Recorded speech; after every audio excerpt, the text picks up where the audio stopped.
Start பண்ண போகிறேன். ஆனால் ஜெஸ்ஸோனா என்னன்னு தெரியல, ப்ரைமர்னா என்னன்னு தெரியலன்னா இந்த வீடியோ முழுசாக பாருங்கள்.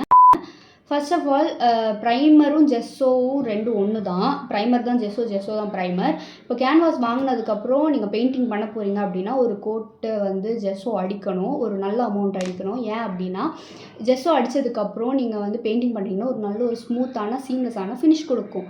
ரெண்டாவது விஷயம், பெயிண்ட் வந்து பிளெண்ட் பண்ணுறதுக்கு ஈஸியாக இருக்கும். அது மட்டும் இல்லாமல் இப்போ நீங்கள் கேன்வாஸில் ஜெஸ்ஸோ அடித்ததுக்கப்புறம் பெயிண்ட் பண்ணுறதுனால பெயிண்ட் ஈஸியாக அப்சார்ப் பண்ணிக்கும் கேன்வாஸ். இதுவே நீங்கள் ஸ்ட்ரெயிட்டாக ஜெஸ்ஸோ யூஸ் பண்ணாமல் பெயிண்ட் பண்ணுறீங்க அப்படின்னா இங்கே இருக்கிற கேன்வாஸ் ஃபைபர்ஸ் அதுக்கு நடுவில் வந்து கேப் இருக்கும். இந்த ஹோல் வந்து போய் ஃபில் ஆகாது. அதனால நீங்கள் 2-3 வாட்டி அடிக்க வேண்டியதாக இருக்கும். அது மட்டும் இல்லாமல் இது வந்து இப்போ நீங்கள் ஜெஸ்ஸோ அடிக்காமல் அடிக்கிறதுனால பிளெண்ட் பண்ணுறதுக்கும் கஷ்டமாக இருக்கும், இந்த கேப் ஃபில் ஆகாததுனால. அதனால தான் ஜெஸ்ஸோ யூஸ் பண்ணுறாங்க. இந்த வீடியோ உங்களுக்கு ஹெல்ப்ஃபுல்லாக இருக்குன்னா லைக் பண்ணுங்கள், கமெண்ட் பண்ணுங்கள், சப்ஸ்கிரைப் டு டிகோடர். தேங்க்யூ.